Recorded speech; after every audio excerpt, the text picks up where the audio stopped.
Hello, this is Greg Allison from Green Greg's coming to you on the 5th of December 2020. And tonight we have a special guest, Stacy Zivicki of Sustainable Stewards. She has her own YouTube channel, and that's it about her homesteading activities. But she's also had some very interesting visions about an EMP attack coming off the shore of Venezuela. As improbable as that might sound, guess what? I got to tell you something. Just came out a few hours ago in Business Insider. They released an article saying that the Iranians have been warned that if Iranian missiles are sent to Venezuela, that the United States will not tolerate it. In fact, the quote is exactly, Iranian missiles will be dealt with if they get to Venezuela. And this comes from Elliot Abrams, and he is Trump's special envoy on Iran and Venezuela. Mm, You may recall I just did a video yeah, a day or two ago in which I mentioned him because he just said, well, Iran's not going to strike back over the assassination of Fakhrizadeh, head of the nuclear program. And yet it looks like they did. For indeed, right. Mossad chief uh, uh, Famir Hinawa, if I get that pronounced right, his name's a little odd, was assassinated in just east of Tel Aviv, as Fakhrizadeh was assassinated just east of Tehran, both on the road. Uh, Right. and that's kind of a tit for tat kind of activity. And Yeah. so it looks like Elliot Abrams was wrong on that, but Elliot Abrams is concerned. He's concerned about these missiles going from Venezuela to Iran. And why is that? Why is he making such big threats? I've covered that in even the previous couple of videos way back, but I'm going to show you something tonight. And then what we're going to do tonight is this. I'm going to show you some background about these why he's concerned about these missiles.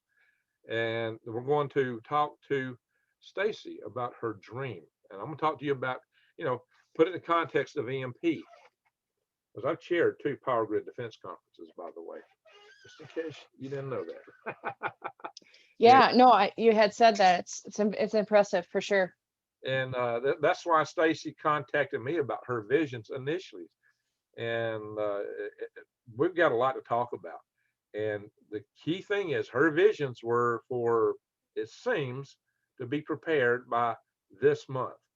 And in particular, her vision dealt with the 21st of December, uh, the day that we think we may have the new Christmas star, like the Star of Bethlehem reappearing. And that happens to be the day of winter solstice. And according to some sources, the because the inaccuracies in the switch of the Julian calendar, this is actually the Mayan doomsday. Oh, the actual, okay, because the Gregorian calendar. Okay, gotcha. they That's were off by, interesting. they were off apparently, according to some sources, by, believe it or not, 8 years. Wow, So that's this is it. interesting. Of course, it was just this summer we had the Jupiter going through Vigra, the Virgo, Hmm. excuse me, in which was the maiden with her the moon at her feet and the sun at her head, Right. crown of 12 stars, uh, and it's very reminiscent of what's told to us in Revelations. So we're in strange territory here, strange Right. territory. Now, before we get into it, I'm not saying these things are going to happen. Stacy's not saying they're going to happen. Right. And in fact, she had a prescription for what we could do to prevent it. And Yes. also, Elliot Abrams claims they won't tolerate this if they can catch it. But like I said, he's wrong about something else in the past. and um, and there's other things that we've been advocating to do about this. And there's just to get prepared. As you might know, as I mentioned, Stacy has a homestead YouTube channel. She is a homesteader. She is prepared. And my channel is kind of a prep steading channel. I talk about prep, being prepared and homesteading. Well, she's kind of both herself. And Right. and she really impressed me when she came to me with her visions. The lady is as tough as nails and smart, and she really loves God. So we've got a lot to cover. I really appreciate her. In fact, so much so, I've invited her into the formulation of our Freedom Restoration Foundation. We can talk more about that shortly. Yes. All right, so let me show you. I'm going to show you some articles, but before I go there, in the spirit of everyone staying prepared, which you really got to do, I tell you to always be prepared, not scared. Let me show you this. Right now, we have a special. Yes, $100 off of 4-week supply of long-term food storage. This is food that lasts for 25 years, and you get 2,000 calories per day. And you get 2 of these buckets. You know, I've been showing y'all a bucket of this pretty often. This is freeze dried. It's lightweight. It's easy to store, Wow. move. And these buckets can be used for other purposes after you consume the food in it. And the little pouches you can take out, you can put in your bug out bags, backpacks, or whatever. So this is very bug out friendly, bug in friendly. A great price still. It's unbelievable. This stuff is still this cheap. With the food prices going up the way they are, I'd say get it and get it while the getting's good. Because if the grid goes down, there ain't no more getting. And the grid may be going down in short order. We just don't know. The 21st is just around the corner, my friends. And I hope that's not a date. I hope that don't happen. But bang, here we are. Elliot Abrams is concerned. Now, this is the president of Venezuela with a missile that he actually has in Venezuela at one of their exercises. So they already have missiles like this, but they're concerned about bigger, better missiles. Yeah, this is President Maduro in Venezuela, military exercises in February of last year, as you can see. And then, of course, this article, this is some Business Insiders talking about how the ties are warming between Iran and Venezuela because they're both under pressure from the United States. And this is about, here he is, Elliot Abrams. He's not looking like a happy camper here. Yeah, he's a man you probably don't want to get too cross with him. He looks like he's quite capable of going there. But here's what he said. He says, I have made one very concrete statement about this. We will not accept and we will not tolerate the placement in Venezuela of Iranian missiles that can reach the United States. Well, and he says, we will not accept it. He's just going on. We won't. And if they try it, at least in this administration, we will try to interdict it. And if they arrive in Venezuela, they will be dealt with in Venezuela. It is not acceptable to have Iranian missiles in Venezuela that can reach the United States. That's kind of reiteration, but he says, hey, we will intercept it. That means coming by ship or sea if they can, and or they will take it out in Venezuela if it gets there and we find it. So they're very resolute about this. I've covered this in a previous article. We can see that Senator Marco Rubio is weighing in on this. And you know they're concerned about the embargo against Iran because they're afraid that Iran is doing this, but beginning to share weaponry with Venezuelan military. They see that that's already happening. So to what degree is it happening? We see growing influence of Iran. We see growing Iranian influence in Venezuela to include the Quds force, which is alarming and concerning, and some with some weapons ties, says Fowler, who's a defense writers group expert. So there we are, and it just there's a lot of quotes about it, a lot of discussion about it. Of course, they're both founding members of OPEC. So I'm kind of scanning through this article, which I don't usually do that on here, but I wanted to get this out fast. I didn't want to sit down and go through a dozen different articles, as I'll do a lot of times, and try to connect things and weigh them against each other and pick and choose, you know, how to approach this. I'm just throwing it out here fast because this article just broke. It says 3 hours ago, and I probably opened it up 30 minutes ago. See here, 3 hours ago. So this is breaking news that Elliot Abrams is somewhat less than happy, as we can see, about this whole thing.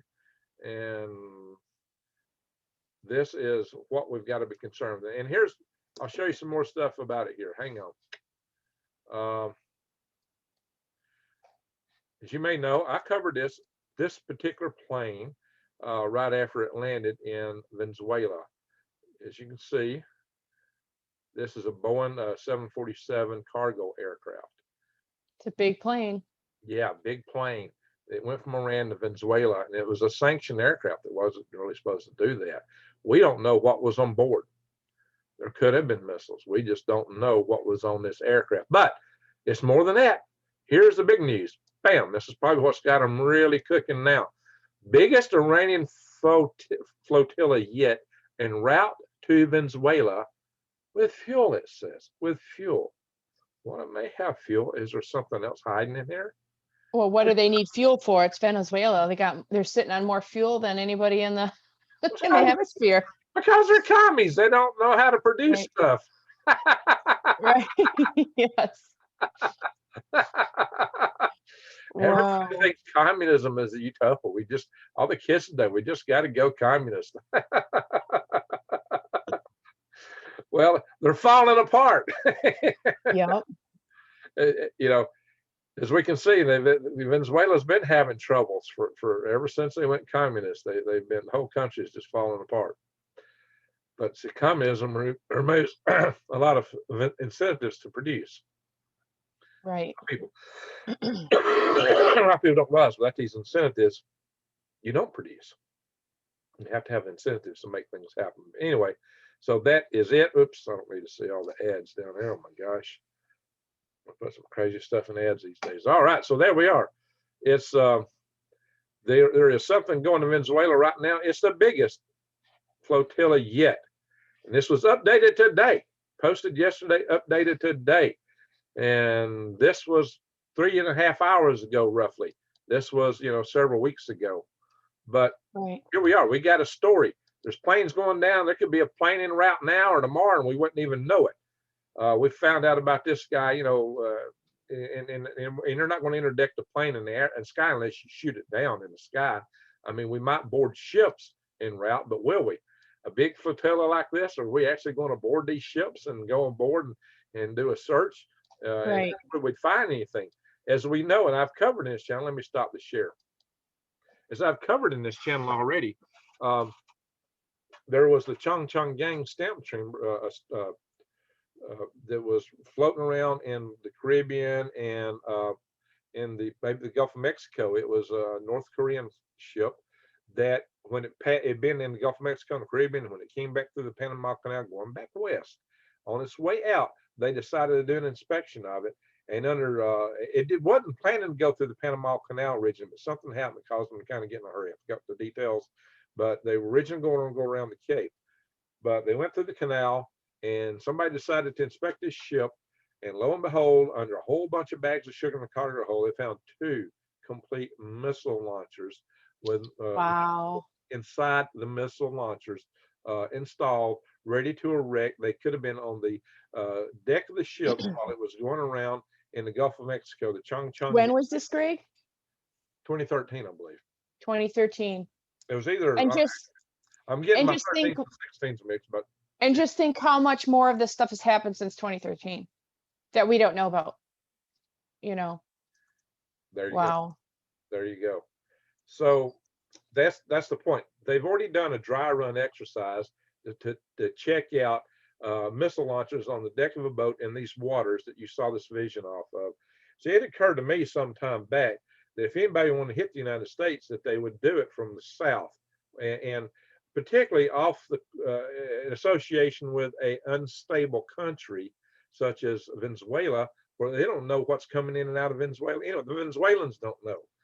Right. And and if you go off the coast from Venezuela, international waters 25 miles off the coast, who knows what's there, not there, but you've got North Korea, Russia, China, and Iran all intimately involved with Venezuela, because it's a country that we're not on friendly terms with, and then we're not on friendly terms with these other countries. And so they're all dealing directly with Venezuela against our interest in that area. Any of these countries could slip anything off coast, including a non-state entity, and launch from offshore of Venezuela. Greg, you're crazy. No, non-state entity. You know what? I myself, 20 years ago, built a rocket and launched it from a balloon that would have done the job out of a garage. That's what you said. Wow.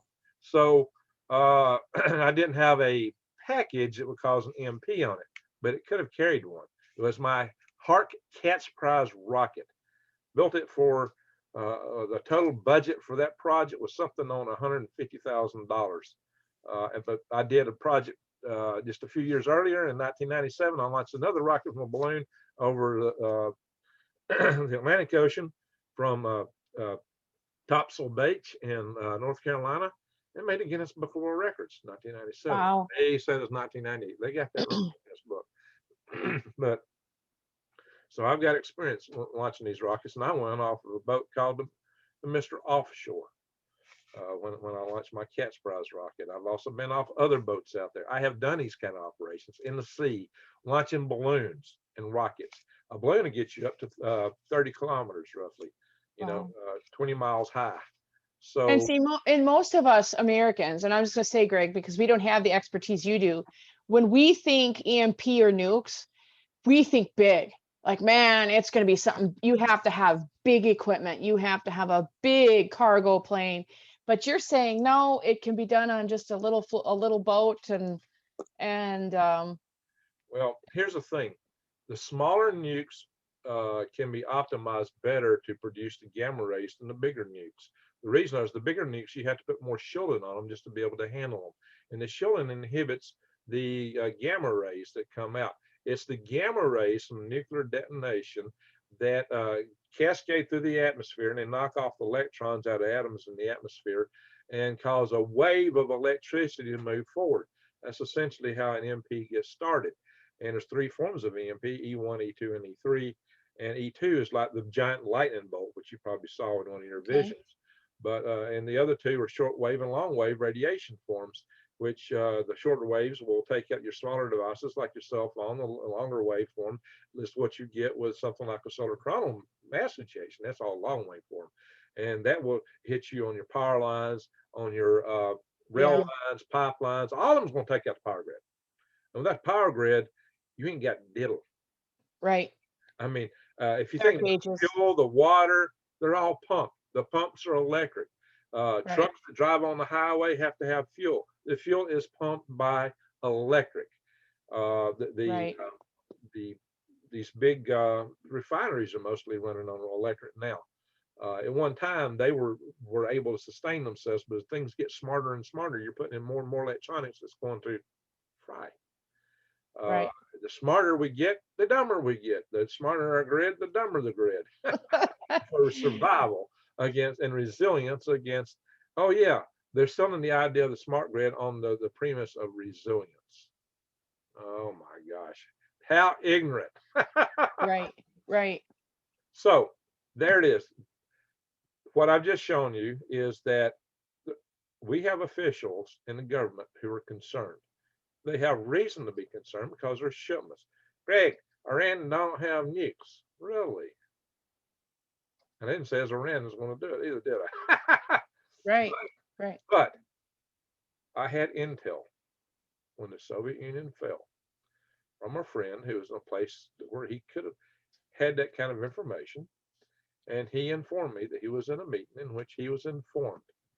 Now, this is hearsay for all intents and purposes because I can't prove it.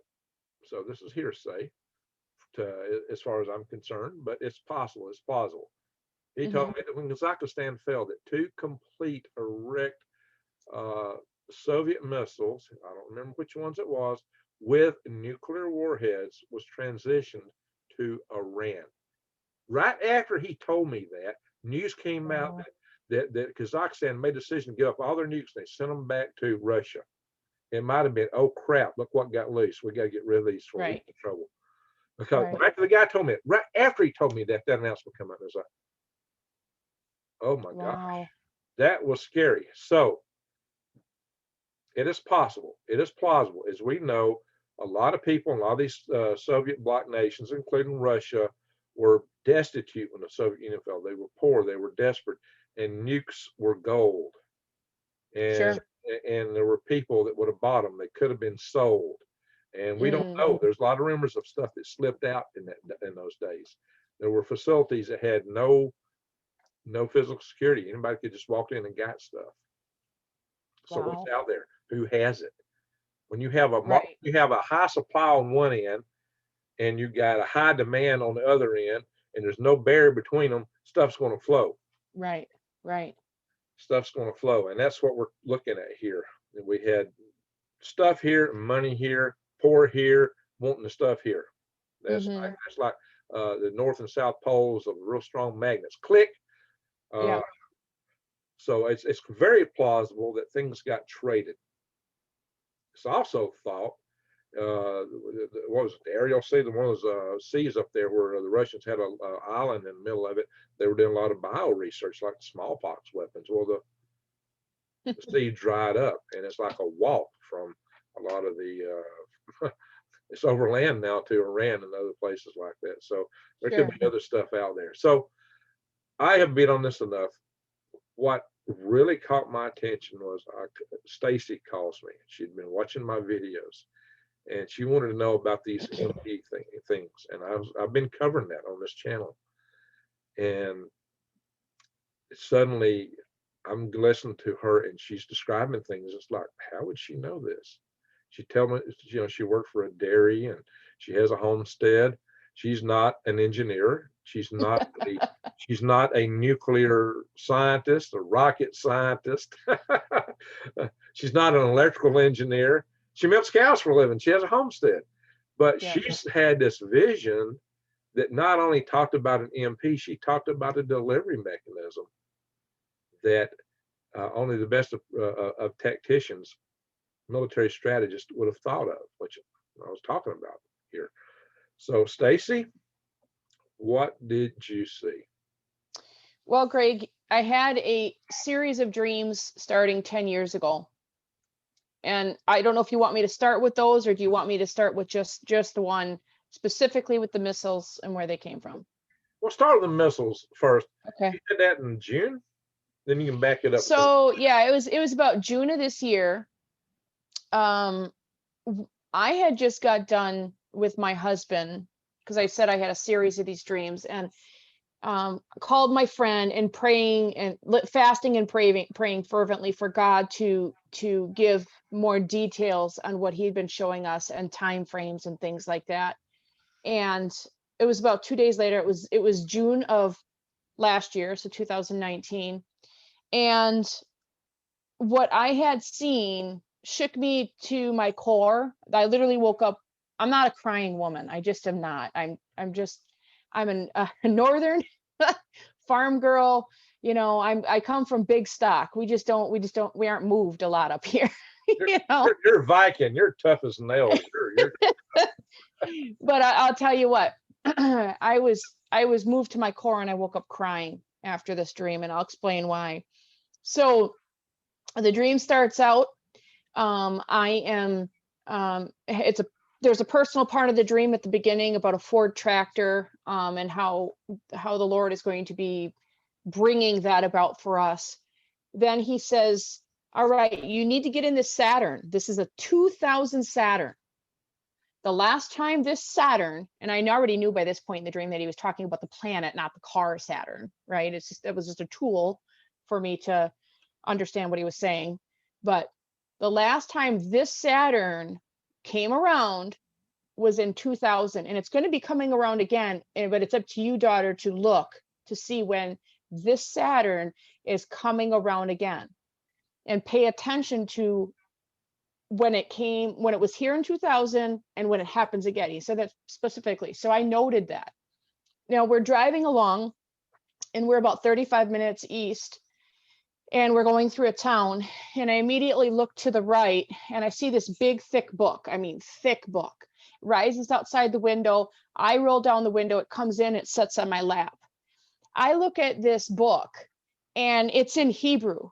And now I am no Hebrew scholar. I'm like anybody else.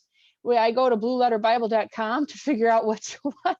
I don't speak no Hebrew, but I could read in the Hebrew in my dream. It said, the Book of the Dead from the event. And I opened it up, and there was thousands of names in there, and it was all in Hebrew. And it said their age, it was people in their 90s, children, men, women. It was a lot of people. And then the gentleman in the back, who I knew was Jesus in the dream, put his hand on my shoulder, and I immediately started crying, because I knew that the names in that book were the people that died from this event, because I didn't warn them, because I was not scared, but reluctant to scream from the rooftops to prepare your families. All right, sister, you're on the rooftop. You can scream now. Right. That's why And we're here. that's exactly why I called you, because I had that dream and you were talking about this, and I had prior dreams about meeting a gentleman on this technology that would help me get the word out. So, so needless to say, he put his hand on his shoulder and I was crying, and he knew I was repentant. And he said, "Too much is given, much is expected." And he said, "From this point on," he said, "you're forgiven, daughter. From this point on, whenever the opportunity arises, you have to speak and you have to tell as many people as you can." And I said, "Yes, I will. Yes, I will." I shut the book. And immediately in that moment, boom, I went up above the United States, up above Wisconsin. And I could hear him talking to me like he was right here. He said, "All right, daughter, now what do you see?" And I turned, and in my mind's eye, if you say, whatever you want to call it, I was looking past Florida, right? I'm looking through the scape of the United States, from the eastern seaboard through Texas. I can see this whole vast landmass. And I see a missile. I see a missile coming. I mean, just like this in the sky, kind of slow, but it's coming quickly. And I said, The way it "Lord, looks. You ever see the space station fly over? That's the way it comes. It's really booking, but it's so high up, it don't look like it's going that fast, but it is really booking. yeah, I knew it was fast, but it looked slow. I mean, you could see it, That's the way you it is. know. And that's Yeah, about the rate it moves at. I'm interested you pointed that out. That's about the rate that you see these things go across the sky. Wow. yeah. So I said to him, I said, "Lord," I said, it's coming from south of Florida. It's coming down from the South American, the coast, like around Venezuela area." And I said, "A missile's coming," and flash, it went off around like Virginia area, like in the middle of the eastern seaboard, and the whole eastern seaboard was taken out. I could just see the lights just go out. It was just gone. And then he said, "Well, now what do you see, daughter?" And I looked again, and I said, I saw another one coming right from that same area, just coming that same speed, but it was now coming, and it was cutting up through the Gulf Coast area, and it was coming towards like Missouri, in the middle of the Midwest, in that area. And flash, it went off, and I could see the Midwest just it laid black, you know. And he said, and then the Lord asked me, he said, "And now what about the West Coast?" And I looked to the West Coast, and I could see past the Rockies.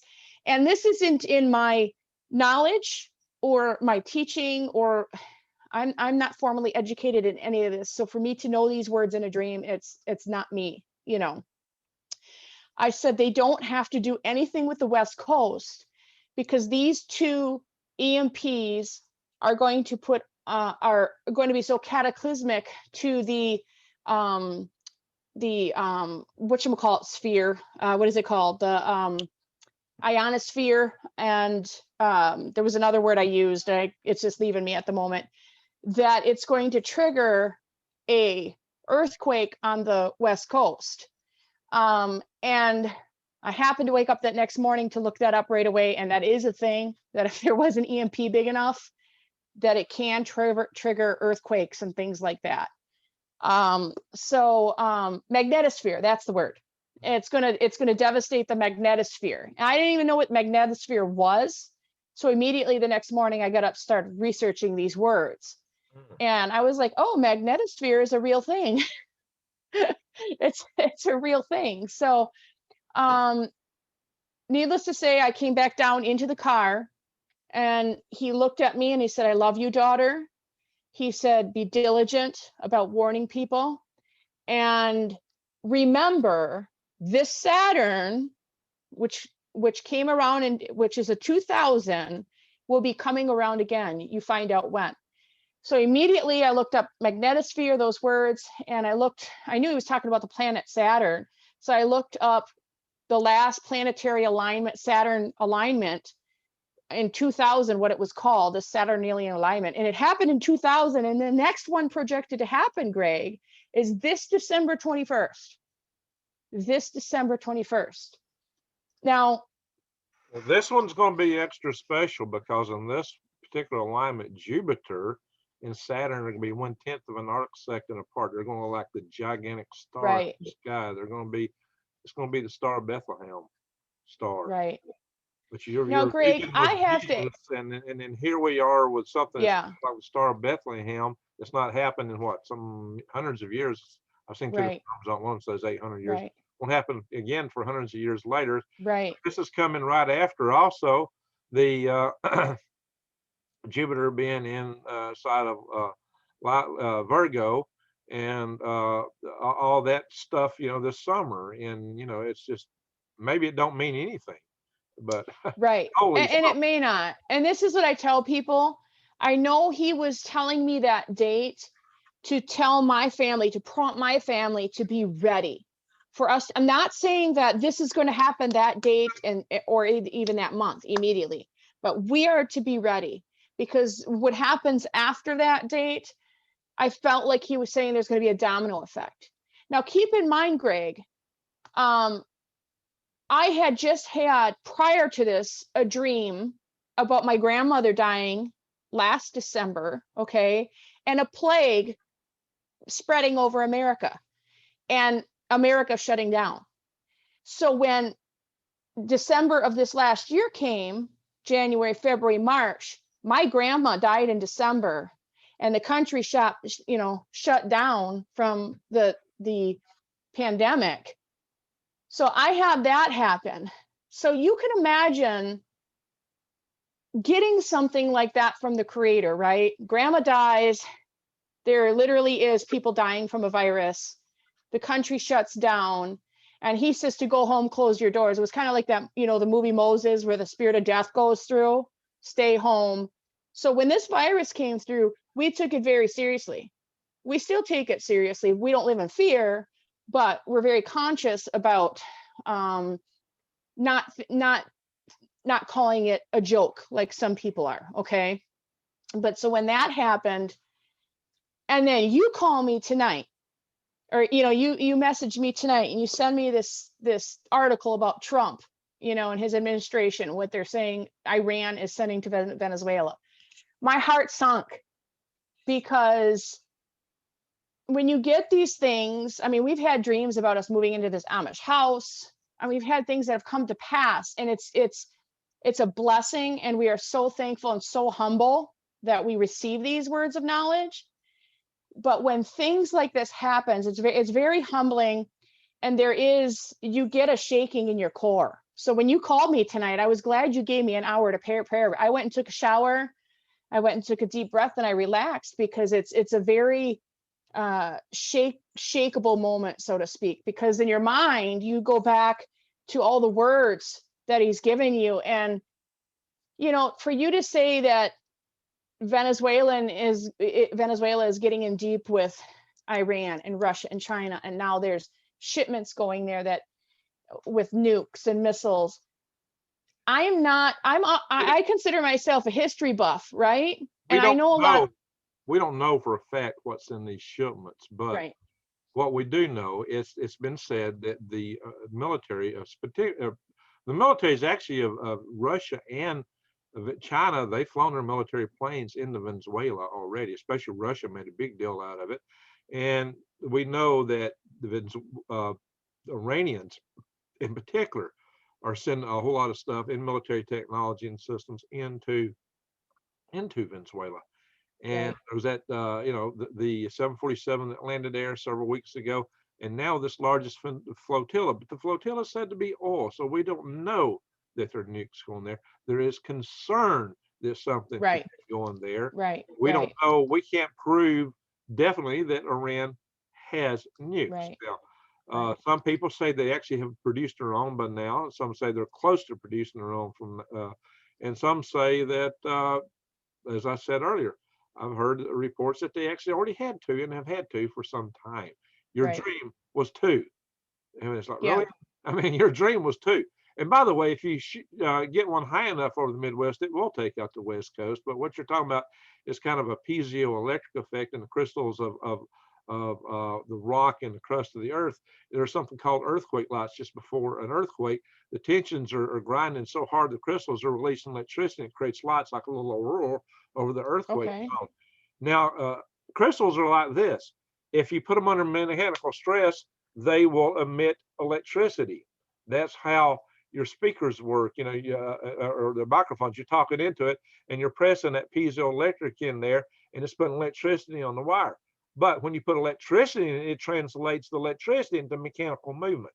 Now, for each cell, a little bitty tiny microscopic molecular cell in the, not cell, not like a biological cell, but there's a lattice network, a lattice network, you might call it, in a crystal, where the crystals are arranged, the atoms are just like a matrix.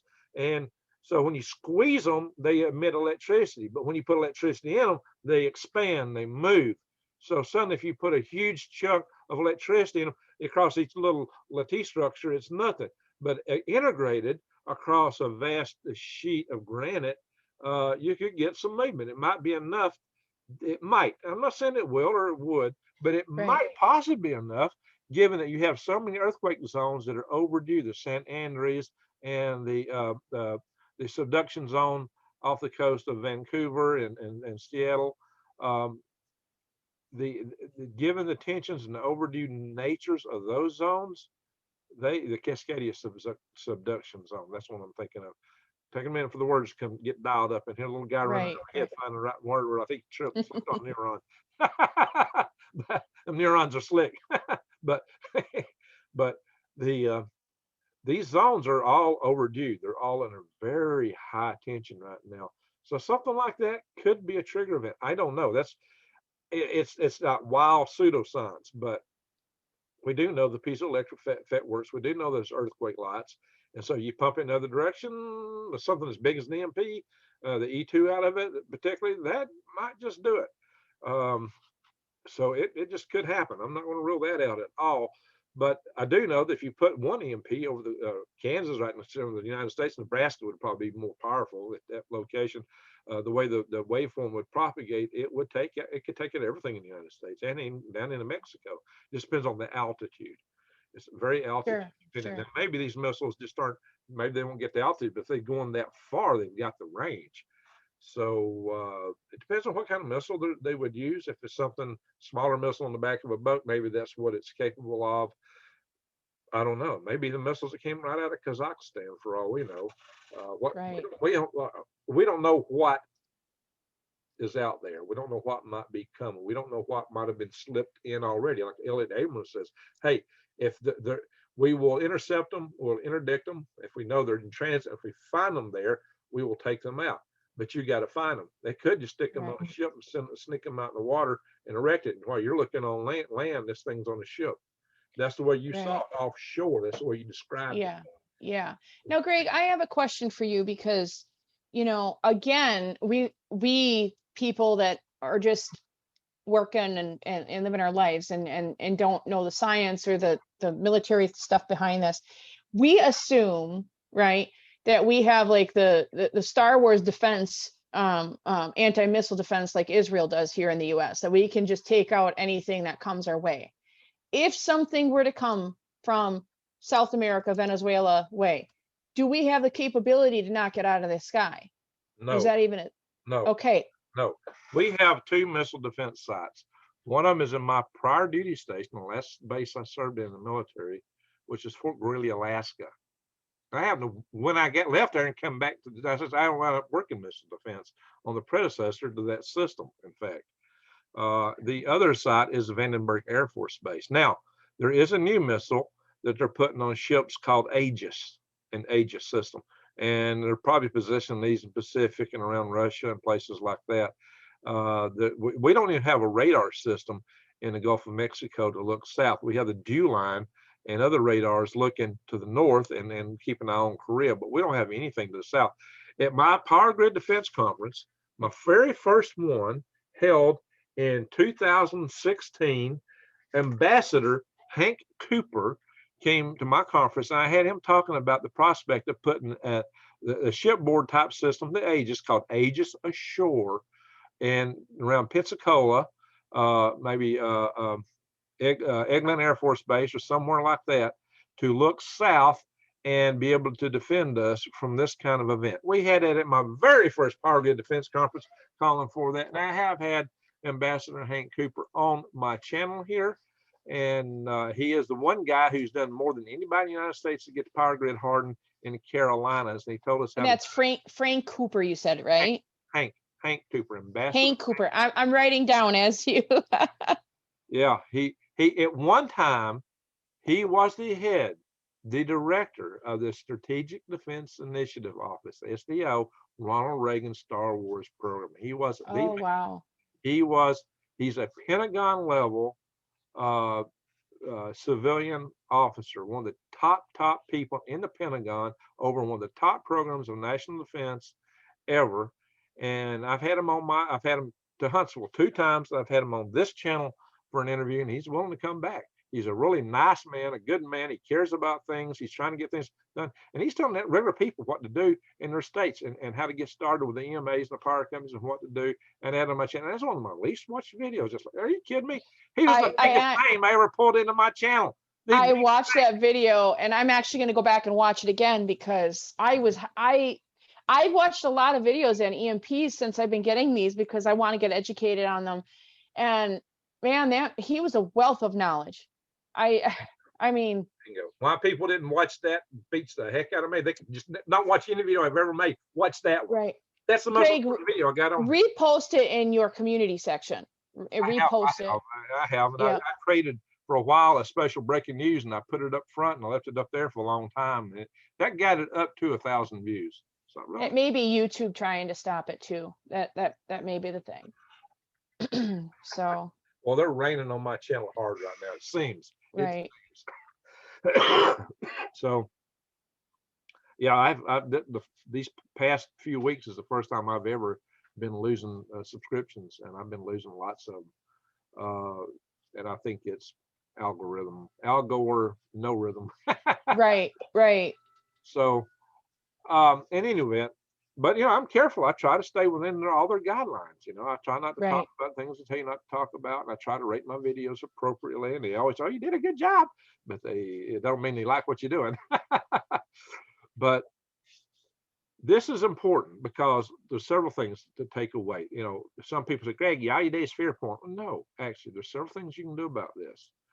And Stacy, you had a solution given. I've had.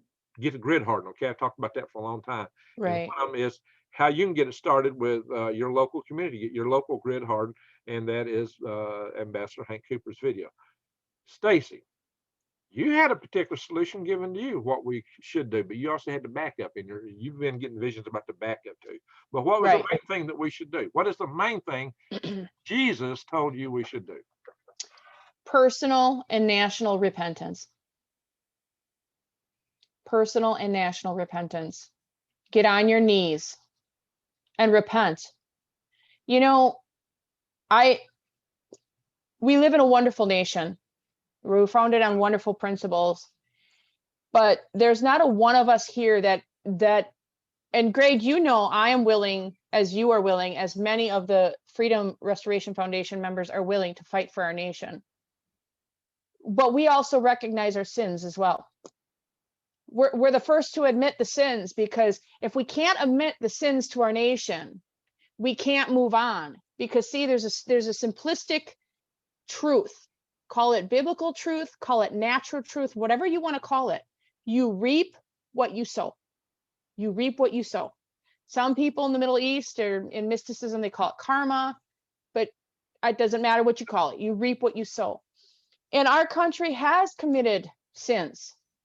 And we as a nation, let's admit it, Greg, we are a prideful people. We are a prideful people. We believe we're the greatest nation on the earth that has ever existed, and there's no one better.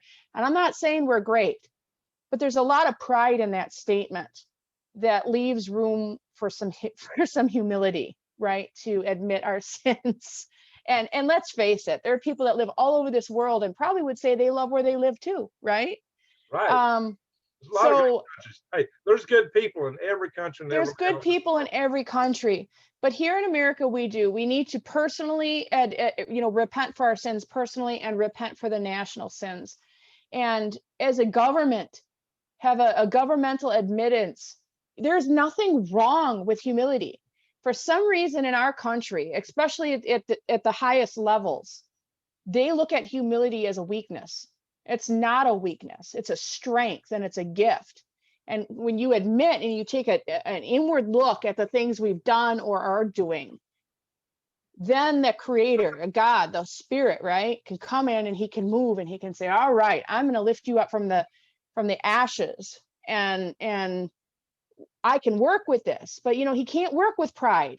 You know, and it doesn't matter. Biblically speaking, you read every story in the Bible. You know, pride comes before the fall, and it's true. And there are many texts around the world, history, whatever you look at, prideful people, prideful nations fall.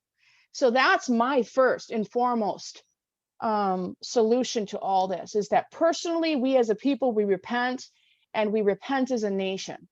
And in doing that, admitting our faults and stepping back and walking away and coming back to our foundational principles, which is life, liberty, and the pursuit of happiness. And that's for all.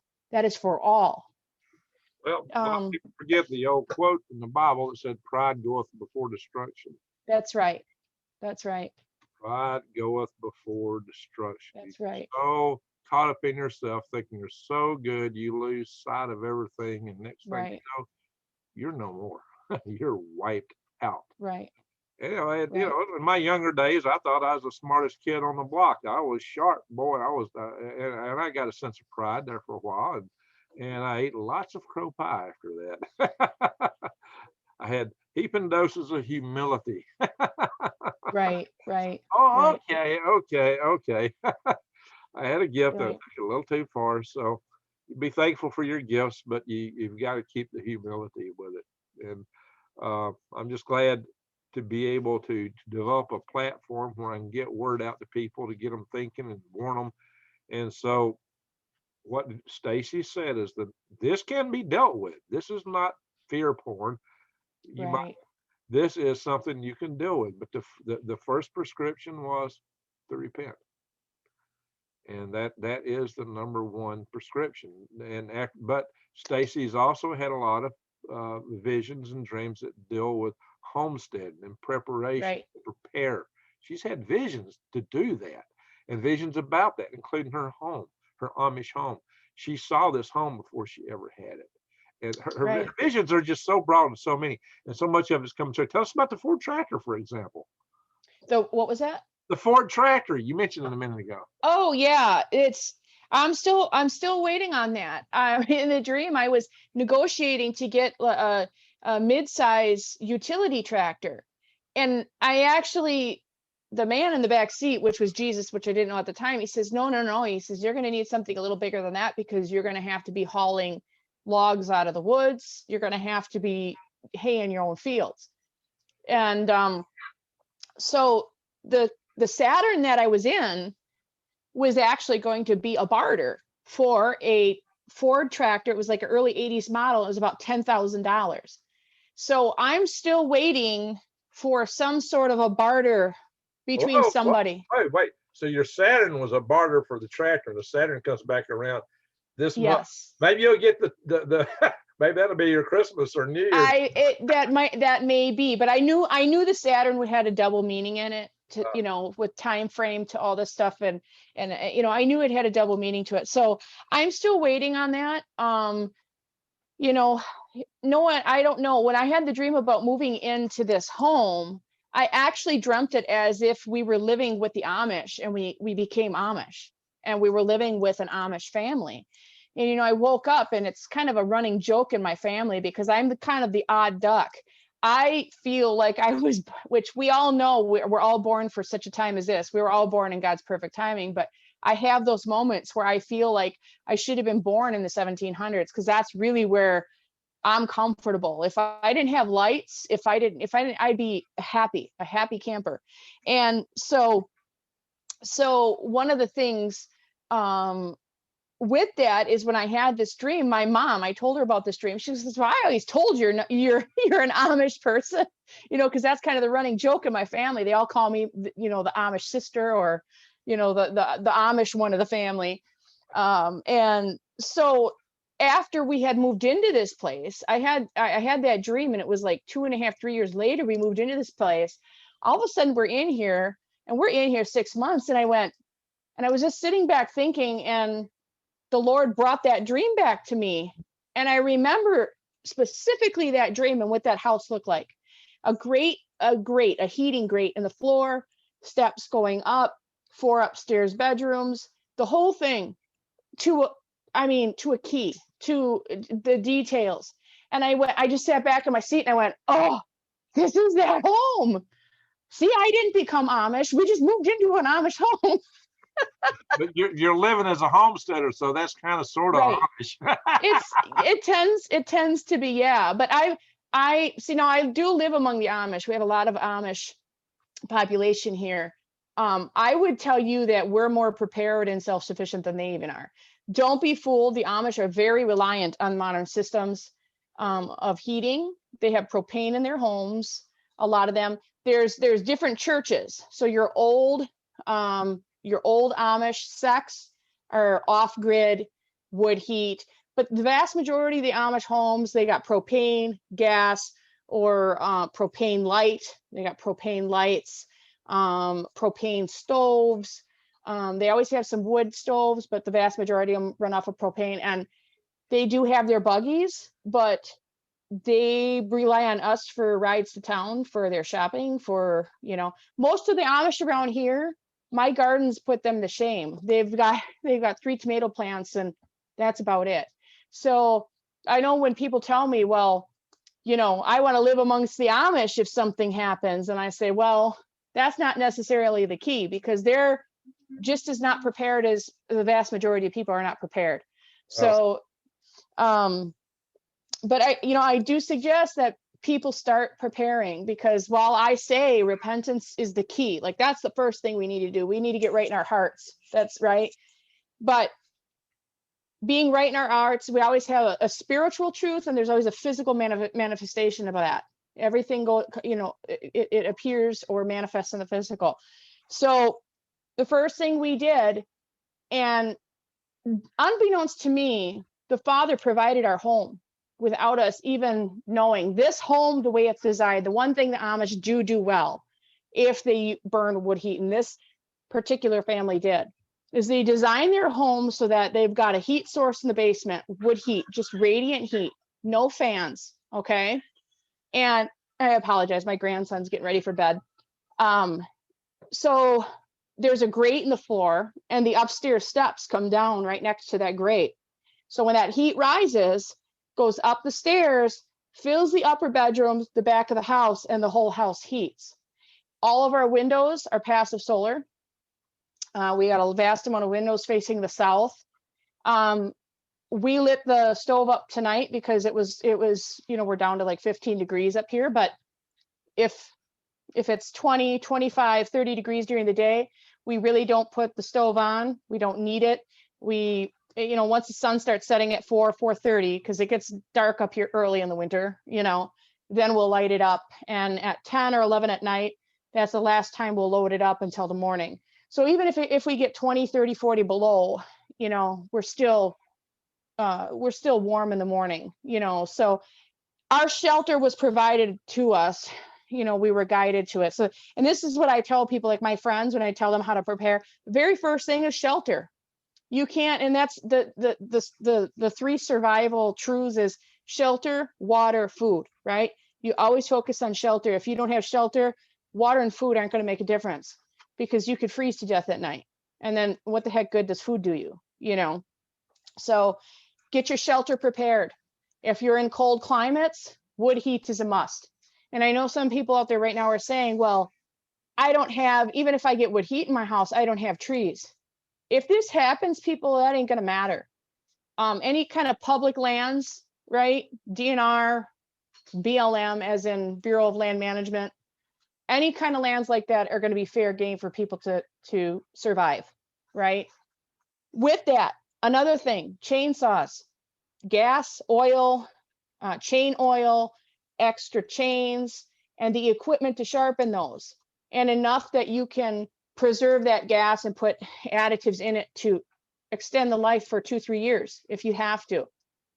Hand saws, like we're right now, a big thing we're doing is we're looking for historical hand saws that you pull one person on each side, right? Axes, because if the chainsaw ain't running, we still got to bring wood in the house. Bingo. And you So got to have those, you'll have to cut trees down. You're going to have to do lumber, logs. And I've got 2 crosscut saws. I'm about to get another one. I've got a couple of smaller. I got one yay big that 2 people can get on and saw with, and I've got some a couple of the handheld ones. As you may know, I've done several videos on getting manual tools.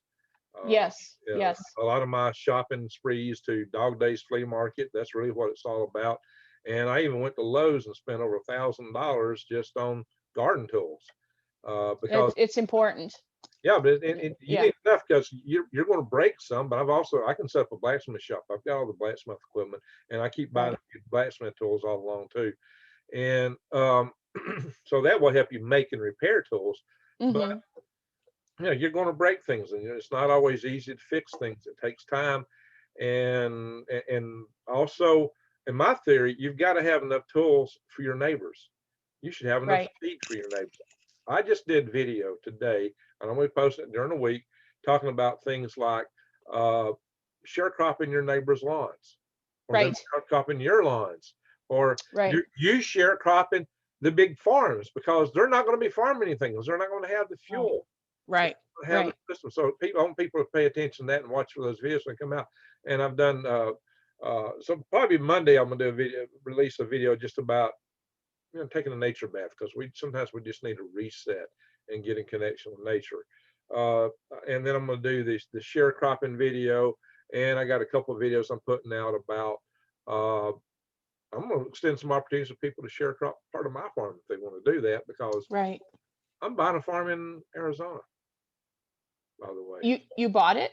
It's in progress. Well, good for you, Greg. I hadn't paid for it yet. I have signed the purchase agreement.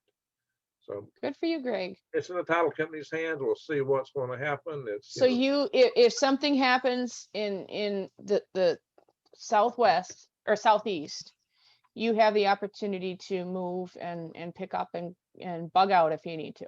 If I can get there. If you can get there. When it happens, I'm going to be going back and forth. That's my plan. So I'll be transiting back and forth. And so the cool thing is, with this tribe network we're starting, I'll have the opportunities to visit other groups. So there's a lot of people wanting to be in Arkansas and different places. And I could also do YouTube videos on the different farms, different farming techniques on, and I could do what people are doing for prepping, as much as people want to show. So it will give me an opportunity to expand what I share with people, but it will also expand my capabilities, and that I could ship from both sides of the country, and all my worm shipments will be local then, essentially, and get rid of a lot of the problems I had with the postal department, and also get my costs back under control. So that will help me enormously. And I just don't know how long it's going to take me to get it all stood up where I can be operational. I've been telling people I'd probably sell worms again in March, but that's not a given, since I'm going to be setting up another operation too. So it may take a while just to get everything moving. And of course, if all this happens in the meantime, well, I got stuff to take care of my farm, and I got a big worm farm. I can make my own stuff to grow my gardens here, if nothing else. Excuse me. Oh, I do have a few worms in Arizona already. I sent them a year ago, and I went there a year ago. I did videos from Arizona a little over a year ago. Oh, okay. I'll have to go back and look at those. In fact, this time a year ago, I was actually with Rex Bear, and maybe we were just wrapping up. We probably just wrapped up. We went to Los Angeles and did some video for a series that was aired, and it's already aired now on the Weather Channel, and it's called Strange Earth, in which he and I were reviewing videos and making commentary about them, things like that. So we've been on the Weather Channel. So the whole operative thing here is that there are a lot of things you can do to get ready. First, repent. And if you can't save the nation, at least your soul is secure. Okay. It's for you and your family. Maybe we can save the country still. Second thing is to prepare. I mean, you need to get ready. And the other thing we can do is we can work to get our grid hardened. As Stacy said, she was told to be prepared by the time the Saturn came around. It didn't mean that day that it was going to happen. Right. Right. Now, for somebody doesn't watch this entire video and they're skipping around just to hit the high point, the biggest flotilla ever is going from Iran to Venezuela as we speak right now. It's en route. It's claimed it's hauling fuel, but Elliot Abrams, the special envoy from the Trump administration, he's their envoy for affairs of Iran and Venezuela. It's interesting he should have both of them under his hat. He is very concerned about the prospects for missiles being sent from Iran to Venezuela. Why would he be concerned about missiles if they didn't have nuclear warheads? Why is he concerned about this? Why is it like a Cuban Missile Crisis kind of thing, just not in public eye like that? Another thing is really strange to me, you know, as I mentioned, Iran apparently retaliated for the assassination of Mohsen Fakhrizadeh, and have to practice that a little bit. And they did it by taking out a Mossad chief in Tel Aviv. I just mentioned that. So he thought that wasn't going to happen, but it is. These things are happening. Things are. Well, you know, that goes back to you reap what you sow. You know, I mean, you've seen my comments on your channel. Israel has been assassinating numerous people through, you know, in Iran for years now. Yeah. And in my opinion, Iran has been pretty darn patient. I think they've been pretty darn patient, you know, and the last one was private citizens. Yeah. Yeah, it's not just that. There've been all kind of mystery explosions over and around. Yes. Yeah. Yeah. Or in Syria, they specifically went and bombed Iranian troops in Syria that are in Syria at the will of the Syrian people. Those are Iran and Syria are allies, are their allies. They have a right to be there if they want to be, according to Syria. So for another country to go in and bomb them and kill them, I think that's very significant. And this is where I go back to you reap what you sow. Like our country, you know as well as I do, our country has done this stuff. This is why our founders didn't want us mixed up in all these foreign affairs. So true, so true. They said we need to stay out of the affairs of all these other countries. Yeah. Now we're into every country and everything. Everything. And yeah, so we're not careful. We got a big sowing. We've done a lot of sowing. We got a lot of reaping to do. We may not want it. And the whole reason that Iran's in the condition they are today is we went in, overthrew their duly elected president, installed the Shah of Iran, and he was a terrible tyrant. So that's how we wound up with the Ayatollah regime today. I would hope that Iran could go back to having another duly elected president. There's a lot of good people around Iran. I used to, my main study buddy in college was an Iranian. He was a kid. Right. He was a kid in Tehran back in the days when I thought they were going to send my boots down over there during the hostage crisis. I was all packed up and ready to go. And years later, I'm studying this kid. I think, wow, when you're a kid in high school or something like that, I was almost sent to your country as an invader. Right. Whoa. I think the history of Iran is rich. It's a beautiful history, and to think that as recent as the 60s, they were a free people. The women used to walk around in bikinis. That was a travel destination for a lot of people. And when the U.S. came in there and did the regime change, we put who we thought, you know, was right. It came back to bite us in the butt. And you know, so yeah, we started that whole chain. We created a Frankenstein, as we so often do. Mess in Iraq as well. You know, we created that too. And now it's just going to it's the snowball effect. It's, you know, so I was very hopeful when Trump got in and he said he was going to pull the troops. I was like, thank you, Jesus, come on, do it.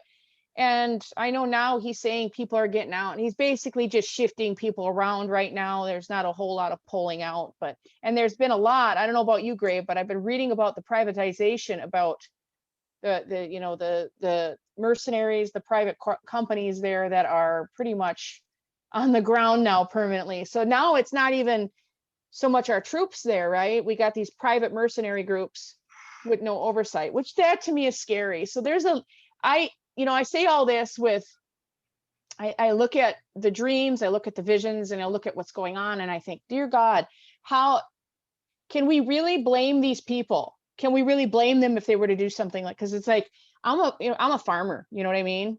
I shoot predators. You push a predator, you push an animal, you push something into the corner long enough, and you keep poking that bear, just keep poking that bear. They come out swinging. They come out swinging.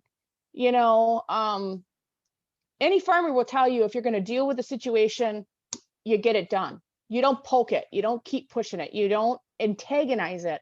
And that's what I see our nation has been doing for such a long time. And that's what Israel's doing right now, is they're yeah, antagonizing it. But if you yeah, recall, I don't know, there was a certain letter written by a certain general whose last name ended with Pike. His first name was Albert. So you got to be careful what you say on here. But he laid out supposedly in a letter to Giuseppe Mazzini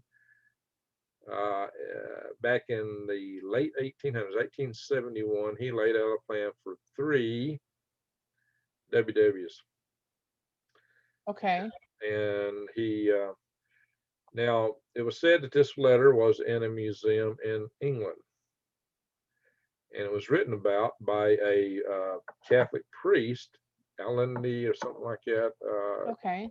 I may be off on the name, but this Catholic priest was in Argentina, and he wrote about this in the 1920s, and it was All after right. the first WW, But but before the second.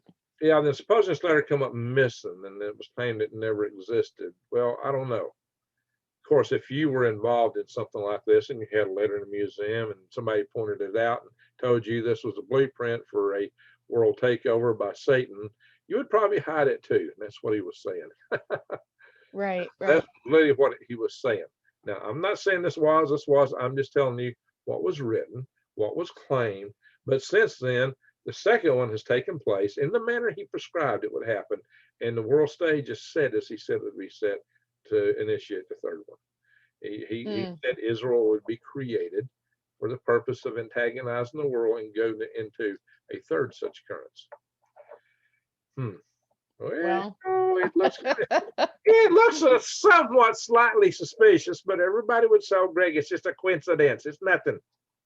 There are no coincidences. Not when they line up so well. Yeah, interesting. Of course, there's no conspiracies, and I'm glad they don't exist, because it gets me off all the conspiracies I pulled off. Right, right. I am a conspiracy practitioner. Oh, they don't exist though, so it didn't happen. Those things I did way back, they didn't happen because they're impossible. They don't exist. Right, right.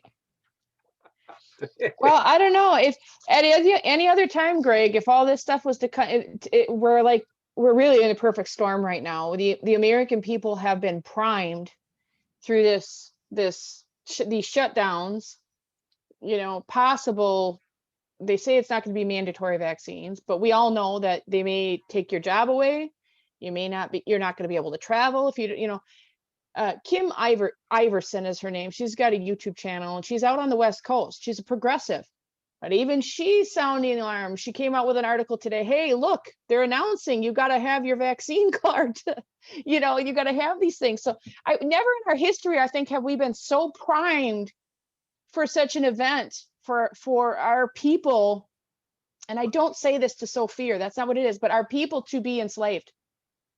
Well, literally. Look at this whole Great Reset thing that's going out from the World Economic Forum. Some people are laughing about, that's nothing. Well, look who's funding them, and look at the influence they've had, and the Davos and all that stuff. They're, I do think it's a long shot, but to get the world to that state where everybody's just willing to give everything up, something really bad has got to happen between now and then. That's it. Something horrible. It must be, if they're thinking if everybody's just going to give up happily all their private property and all their freedoms and all their privacy, right? They've got, if that's the case, I'm not saying it is the case, but if that's the case, they got some big event planned. Oh, something really bad has got to happen between here and there. And we've got some bad stuff going on. I mean, we've got it hits the fan light. you know, Right. with this bug. But we're talking something far bigger than that. To get everybody Right. just to knuckle over is going to take something huge. And I hope this isn't the case. And maybe this is the biggest reason people ought to pray and repent. Of course, people have always, a lot of people have always been concerned about the lack of the United States in prophecy. Right. Right. And our grid going down could very well explain that, because we wouldn't be anybody to be in prophecy if we weren't Right. prophecy. We Right. don't exist as a country. We will literally implode. And Right. some people think that's nuts, but you need to go back and watch my older videos on the consequences of grid down and see what it really looked like. It's Right. extremely ugly, and it's Right. the consequences of losing the grid over the long term are worse than the direct consequences of taking a nuclear strike from Russia or China. It really Right. is. And a lot of people don't understand that, but if you've watched my videos on that, you will come to understand what I'm talking about. So this is not trivial by any measure. Right. You know, I think, Greg, and I'm just looking at this with a spiritual mindset right now. So right now, the way we sit as a nation, you know, we are at this pendulum, right? The system in play, NWO, whatever you want to call it, the B system, right, has totally separated families at this point. You see this?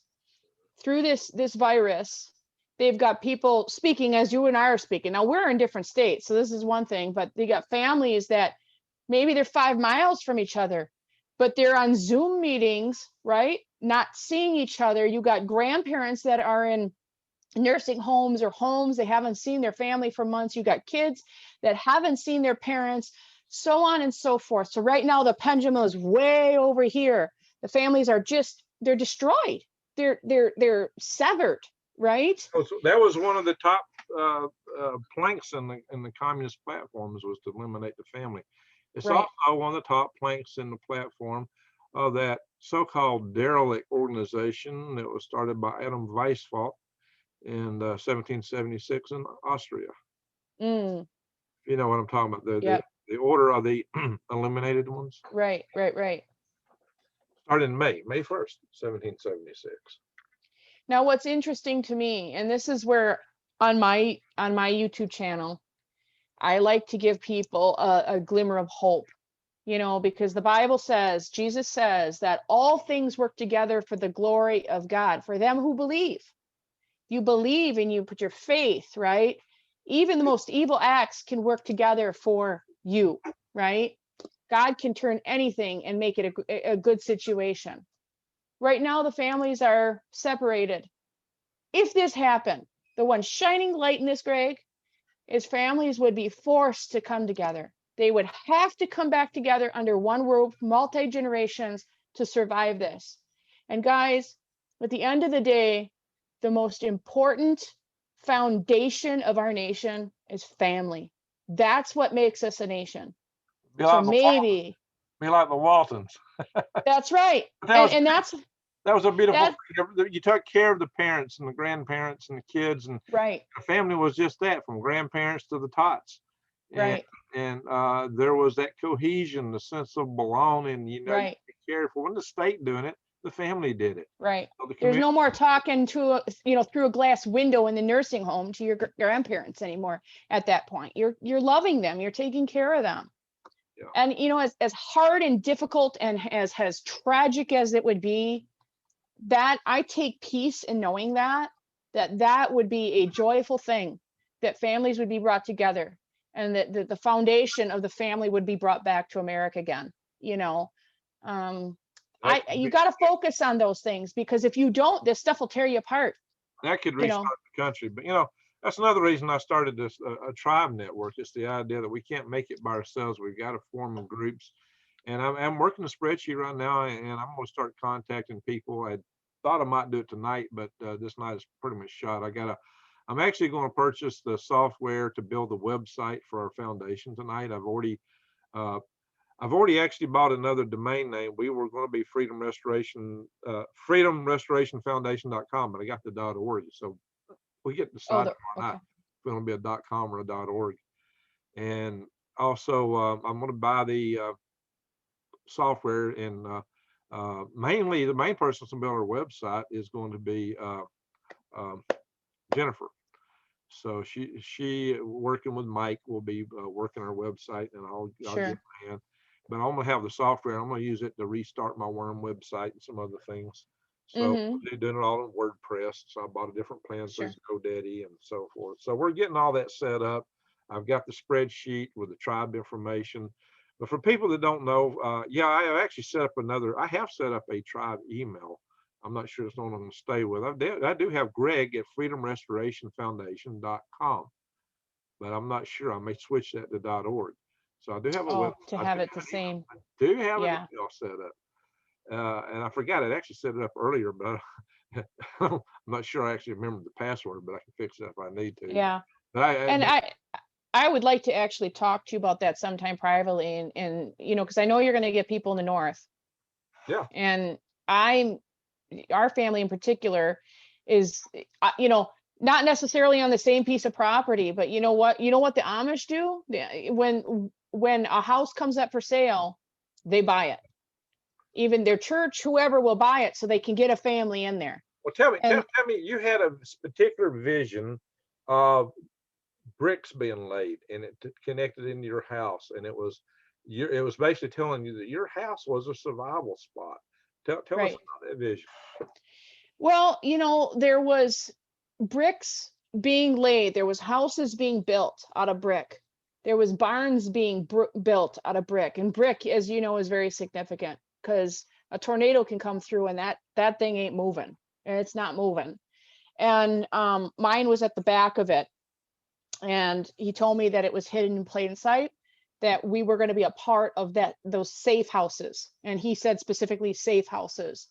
And I knew, because I saw people coming and going, that we would be a place where families or an individual would come and stay for a time, either long or short, didn't matter, get what they needed while we were here so that they could move on to the next destination.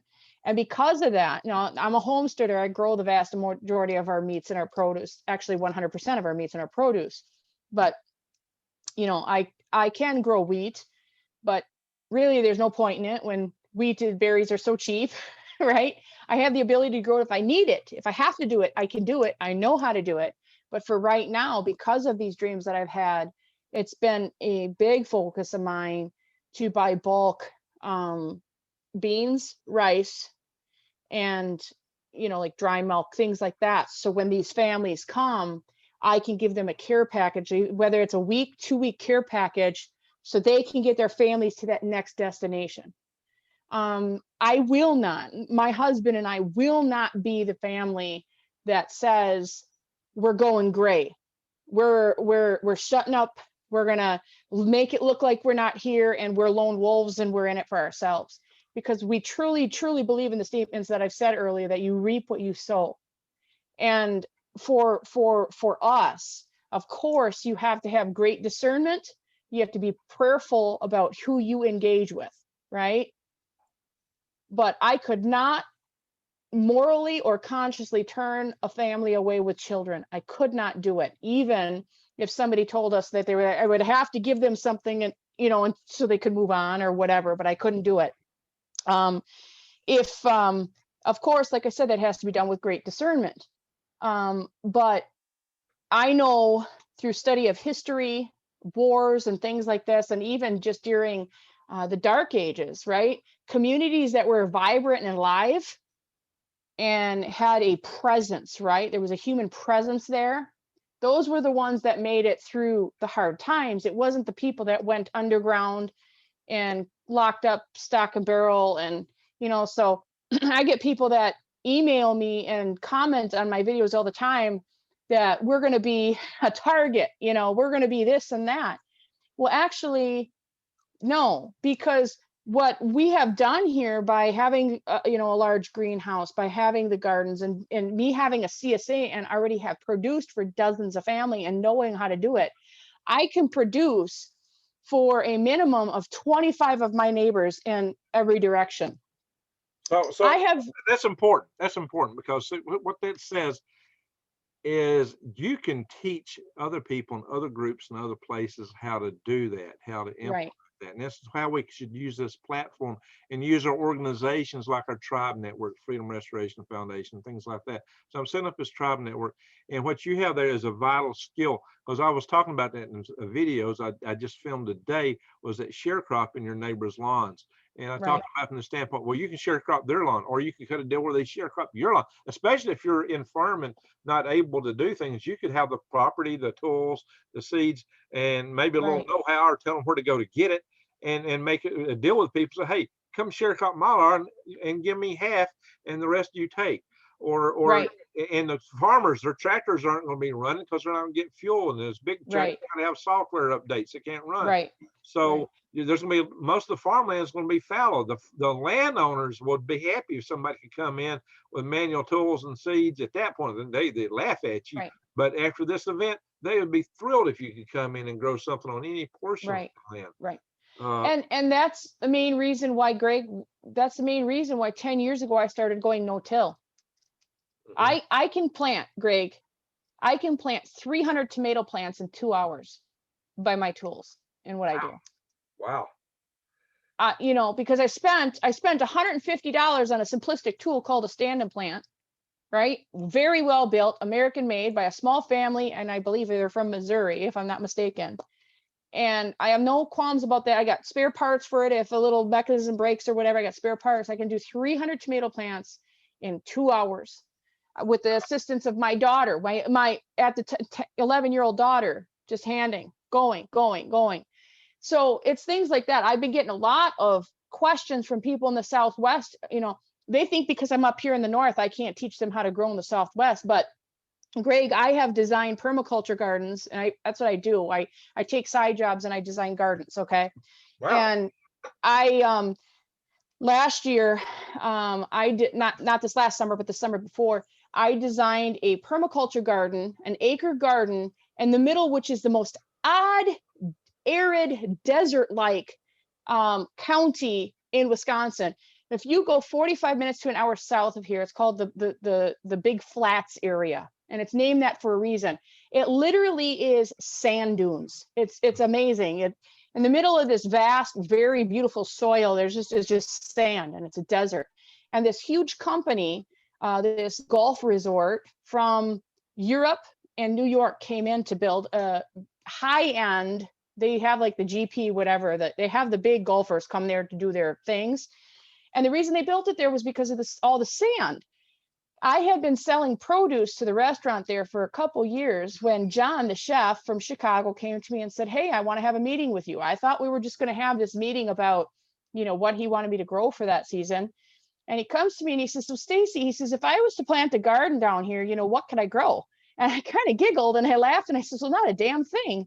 And he's like, "What do you mean?" You know, he's big city Chicago boy. He says, "Well, come on, we got to be able to just till that up." And I said, "Are you kidding? Are you kidding me?" I said, "You've got literally there, it's sand. There's not even, it's not sandy loam, it's sand." I said, "Not even potatoes are going to grow in that." And he's like, "Well, so what do I got to do?" And I said, "Well," I said, "when in Egypt, when in the desert, do as the Egyptians did." And I said, "You know, you have to bring in topsoil or compost, either by animal, build it yourself, or bring it in. You're going to have to incur a little economic hit there at the beginning, and then start building soil on top of that sand." So that's what I did. I built them a 1-acre permaculture garden. And Greg, this next summer, I'm going to go take a tour of it and put it on my YouTube channel. I went there this summer. It's Wow. gorgeous. By year 3, I told them by year 3, you're going to have such fertility in this thing. You won't have to use, you won't have to add manure, none of that, because it's a hay mulch system. And this garden is flourishing in what technically is a desert in Wisconsin. It really is. I Well, have I go want in to go see my it now. You got me wanting to go see it. Greg, go to my YouTube channel and scroll down through my videos. You'll see it. It's like my 3rd or 4th video that I started with you'll see the garden there. But it was the first year I established it. So I designed it, I established it, It's your and third it's or fourth, thriving.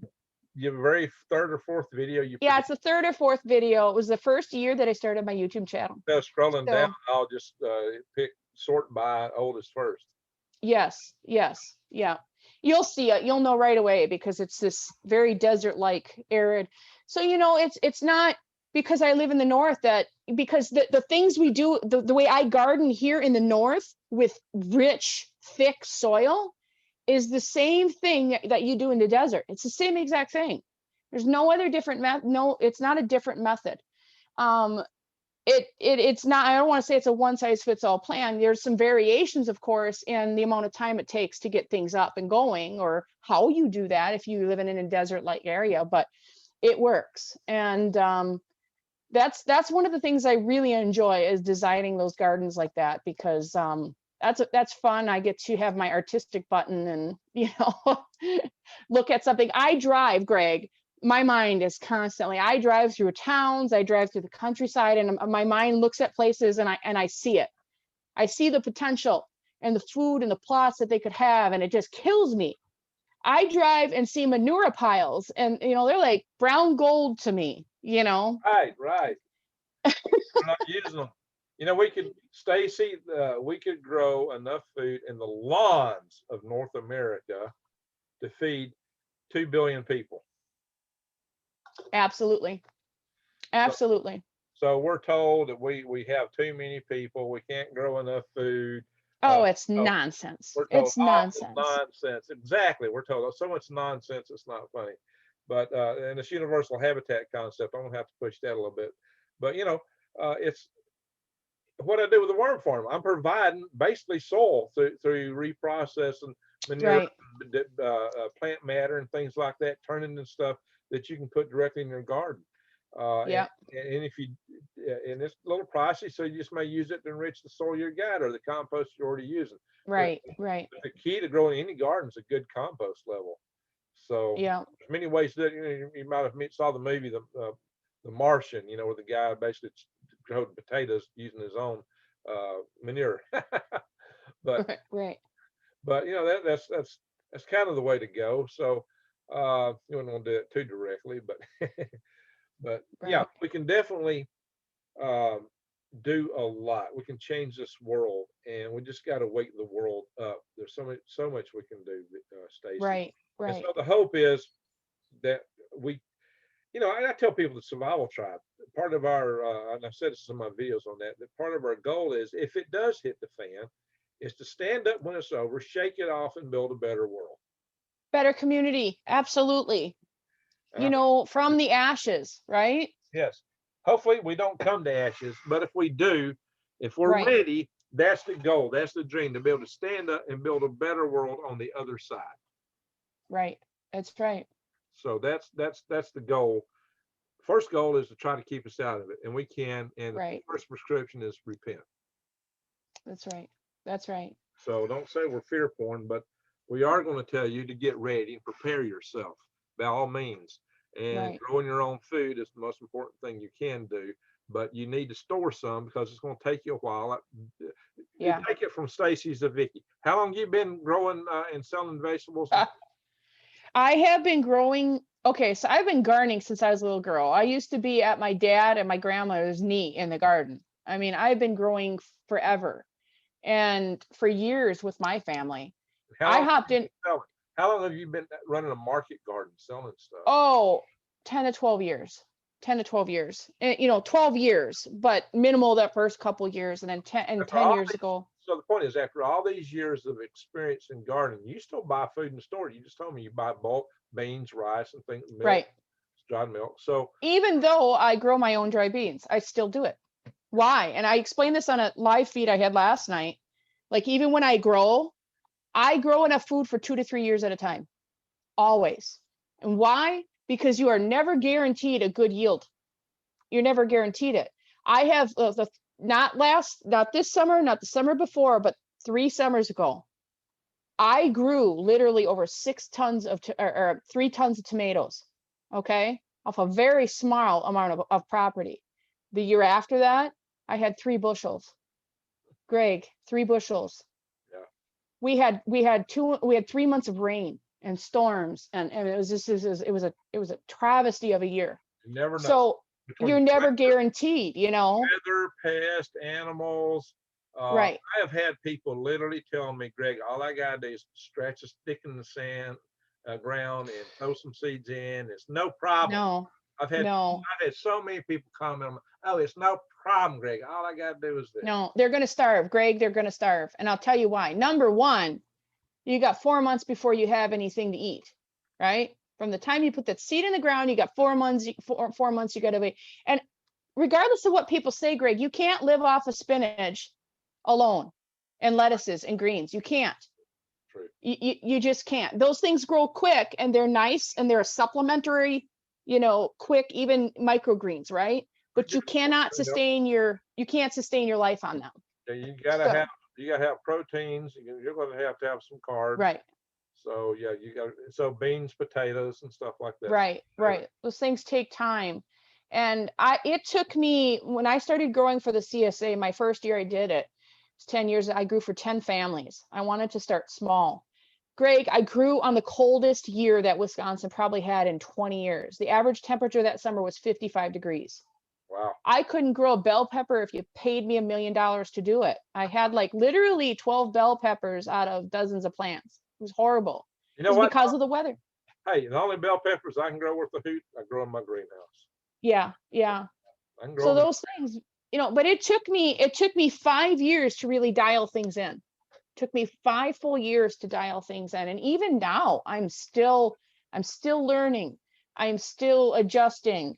You know, I'm still You doing little always learn. experiments. Amen. You know, You're always learning. I've said that Yep. to people. But I've had people, oh, Greg, I grew a great garden one year, so I know I can do it. Well, that don't mean I can grow the next year. That's the funniest That's thing. true. It's like all my gardens grow well the first year, but then when all the predators start figuring out what you get Right, some problems. right. And that's what people need to do right now, Greg.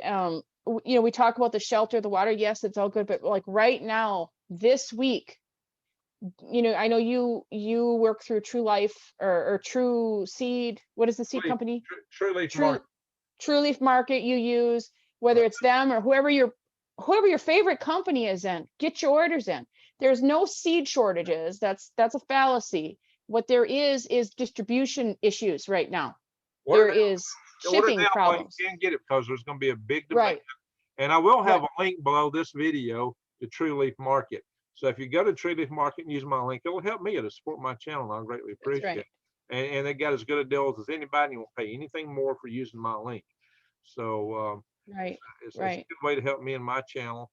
And by the way, subscribe to Stacy Zivicki's channel. And Sustainable Stewards. yeah, go to Sustainable Stewards and subscribe, because she's got a lot of good videos on her about homesteading, a lot of good knowledge you can get from Stacy.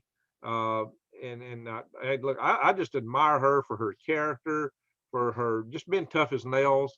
Uh, and that's why I invited her into the Freedom Restoration Foundation. When I started up, I thought, wow, here's a person that will be a real asset, somebody that can really have your back, and you'll know she's there 100%. And so I have a lot of admiration in that department. Also subscribe to my channel if you're not subscribed already. And from both cases, bang the update notification bell and click all to get notifications of all the videos. But go back time and time and check, make sure you're really seeing them. Sometimes the algorithms are a little lazy, you might say, to be charitable. Right. Right. Anyway, so again, to recapitulate, there is a real possibility of things going south. The government is concerned. They're concerned enough that they've issued warnings, and they've done it repeatedly.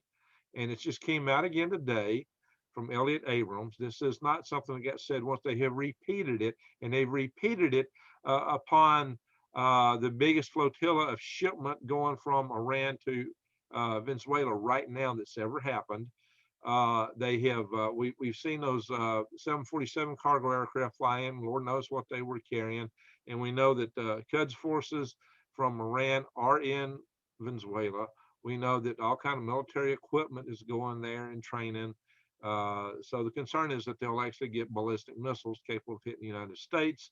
And why are they concerned with that? Well, they have reason to be concerned. That's why. So let's hope nothing comes of it. Let's pray Right. and hope for the best, repent, and just prepare for the worst just in case.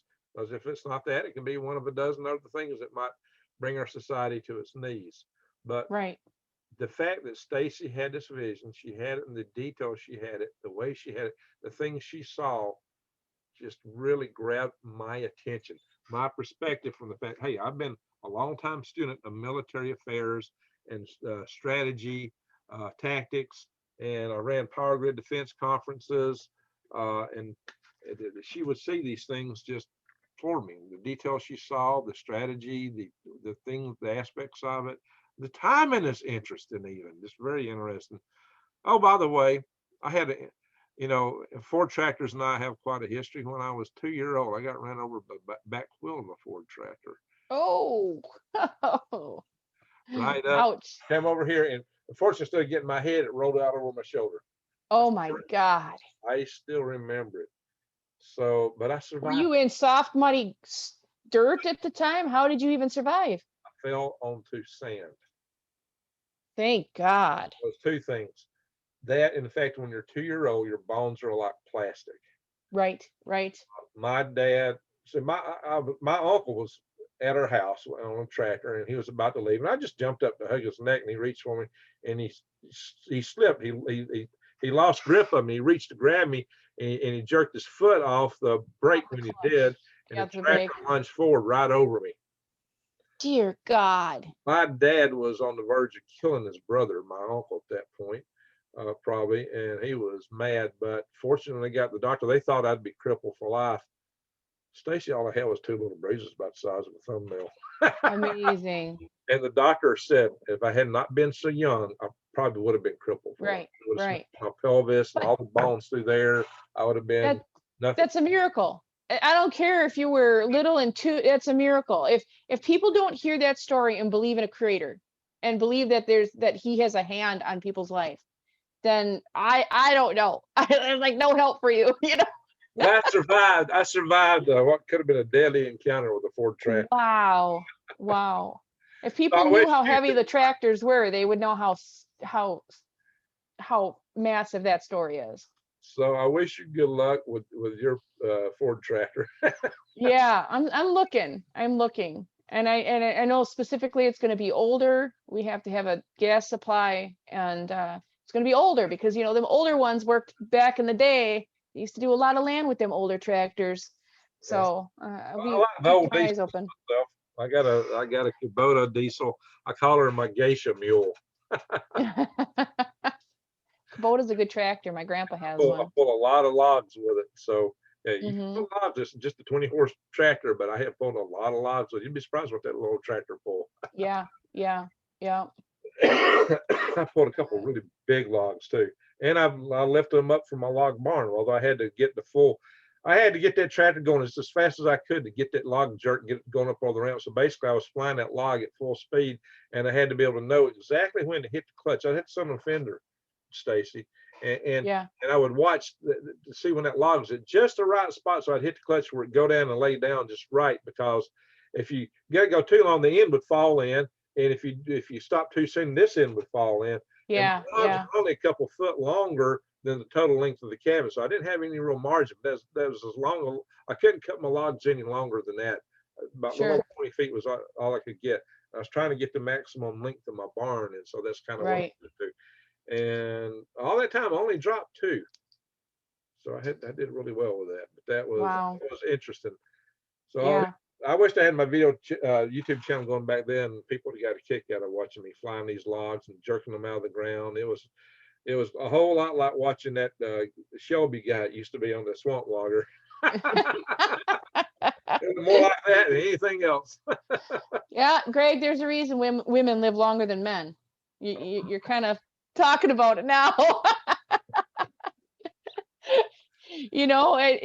I say it jokingly, but when you see these memes, right, with these men on a ladder on top, a ladder on top of a loader on a tractor, that's what my grandpa, 85 years old, Greg, just a couple months ago, put an 8-foot ladder on top of his loader, put his loader all the way up at 85 and leaned it against a windmill and climbed at 85. And I told him, I said, Grandpa, what the heck are you doing? I said, this is why women live. He's like, well, he outlived his wife, my grandma, because she had Alzheimer's. But he's like, well, he says, at this point, if something happens, what the hell? He says. But Funny. That's funny. Well, you know, Stacy, here's the other thing. You just talked about the miracle that I had when I was 2. Well, I had a lot of these miracles. You know, I have been at going at. I was at one point going at the road that ended in a T, and I was trying to lose some guys from town. And this was like 16, 17. I was going 90 miles an hour when I topped a hill, and there's like a big gravel bed in. I hit my brakes and discovered I had none. oh And I was my, looking at a forest of trees directly in front of me, and wow, my heart slowed down. It was like a thump, thump, like all time slowed down. It really did. right, Your heart really, what's happening? Your brain's kicking into high gear. And I grabbed the steering when I was just looking just to see when I get up even the front tires of that car with the road. And when I did, I just dug into it. And I was driving a 1967 Mercury Monterey with a 390 engine in it. wow, It was a big old car, right? land yacht. Yeah, it went up on 2 wheels, did a 180, and went back in the direction I came from, except it went down and crashed into a garden spot. Um, so that kept me from going through the forest. But probably the closest thing, I almost drowned when I was just first learning how to swim. Uh, Wow, I came within a second of drowning, I'm sure, because I was out where there weren't no lifeguards. I thought that a buddy of mine went to the state park when after hours. There was no lifeguards there, and he decided he wanted to walk off to check something down the beach. There was nobody on the beach, and I thought, well, I'll just go swim. I'm going to practice at it. And I was at the ropes. Thought the ropes were all safe because they were supposed to be placed where you wouldn't be over your head, but mm-hmm, gaps in that. And so I didn't know how to breathe yet. So I was swimming hand over hand, you know, trying to do that technique. I could get to propulsion, but I didn't have the breathing technique. right, right, Nobody was teaching me anything. I was just looking at pictures and books trying to figure this stuff out. And I didn't go to the YMCA or anything like that. And so I went along and I was holding my breath the whole time. Well, what are you doing? You burn up all the oxygen. So when I got right, in, I'm thinking I'm going to stand up and get a breath of air. I let all the air in my lungs and sunk like a rock. right, right. And I Wow. discovered I had no air in my lungs, so I didn't have buoyancy. But I had enough buoyancy. I couldn't get my feet to just barely, my toes touched the bottom, and all the bounce I could get was get my hand coming up out of the water. I couldn't get my Oh, head up, so my hand was doing this. My lungs are on fire. I'd already consumed my air and let it out, and right. just this, trying to get up. I just wanted my head over. And last I knew, my friend had walked off, Oh and my. nobody else out there. There's no lifeguards, Stacy, and I am sitting there just hoping something will happen. I can get up. Right, I can get up, and I decided to give up because I thought this is it. There ain't nobody here. right, I can't get above the water, and I was just dreading the pain of the water coming into my lungs. Now, right. and my best friend, his name was Stephen Henson. He did not know CPR either. If it So there was nobody there could have done CPR. I would have been gone, Stacy. Right, My lungs were convulsing. I mean, I was right at that split right, second that something had to happen. And just then I felt somebody swim up next to me. And I was about to suck in something. It was going to be water or air right that right, second. And I felt somebody swim. Right at the split second, I just reached out my hand and gave a shove. That's what I needed was get my head above the water. And I right, did right. just in time. And I got a breath of air. I sucked in air. He was afraid I Wow. was trying to come up on me. He had seen me and came out. It takes time to swim with somebody. That don't happen instantaneously. But he Right. came to me just perfectly within literally the nick of time. If he'd been Wow. a split second later, we wouldn't be talking right now. Right, right. I've had multiple close calls in my life. I've been shot at. Yeah, I used to yeah. play Bigfoot when I was a kid. That scared people, campers. Right, right. I've had other automotive close calls. I've had things that should have broke my neck when I was a little kid, falling off the front porch. And Yeah. one is my rocking chair, and I had It's a part of my lip for years where I had laid my lip open with a rock. Yeah, it's amazing. When I was about 13, I actually died, and my parents went to church, I was struggling a lot. I still have it today, but I've learned to deal with it over the years. It's called vasovagal syncopism.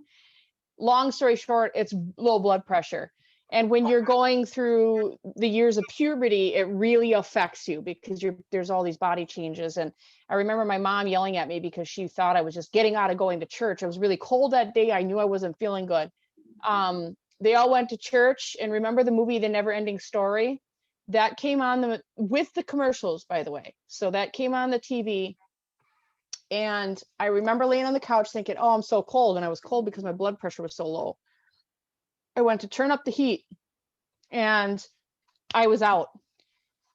I remember seeing the white, brilliant light that everybody describes.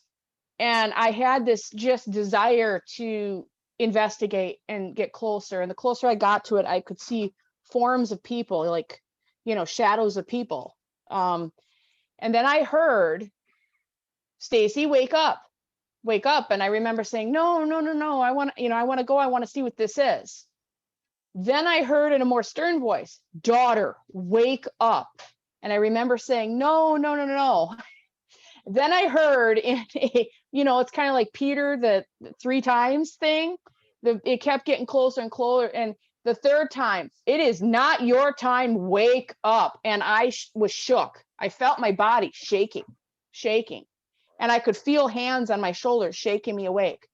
And I woke up, and on the TV were the credits with the commercials. And that was a long movie anyways, from The Never Ending Story. I had been out that entire movie.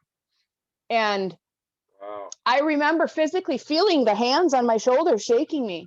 And I knew it was an angel, God, Jesus. I knew it was. I saw heaven. I knew it was a real experience. Needless to say, I told my mom about it. She didn't believe me. And long story short, I ended up going to the doctor a couple months later. They put me on what's called a tilt table test. And when they put me on that tilt table, my heartbeat went down to 13 beats per minute. When I woke up, the guy was sitting there with the shockers, ready to shock me. Oh my gosh. And when I explained to him what happened that day, he said to my mom, you are lucky she's alive, because you would be sitting in prison because you hadn't taken her to the doctor for such a long time, because it was that serious. The blood pressure was. Wow. And so, I know that if you've got a calling on your life, there's a path laid out before you, and God has a will for your life. I know. I got a stranger one, the strangest one of all.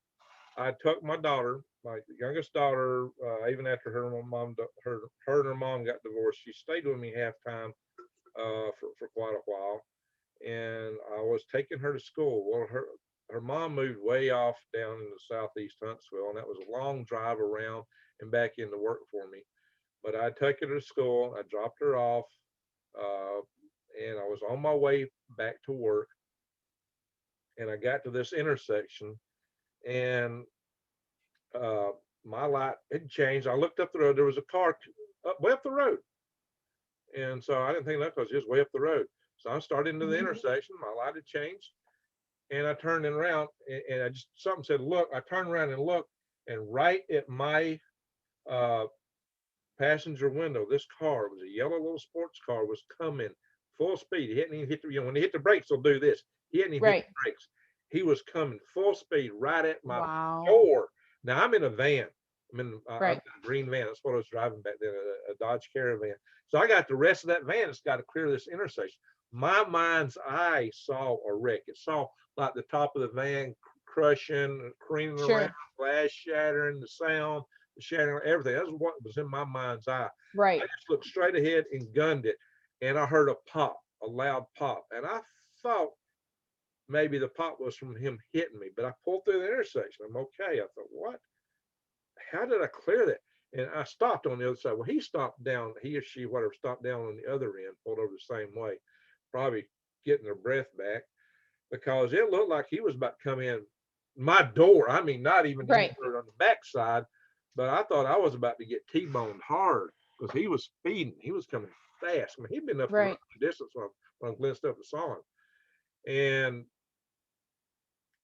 it don't make any sense that I could have cleared that intersection, not get hit. I mean, he was like right here. I was here. He was coming Right. into the intersection at full speed. Yet somehow I cleared that whole thing and he missed me.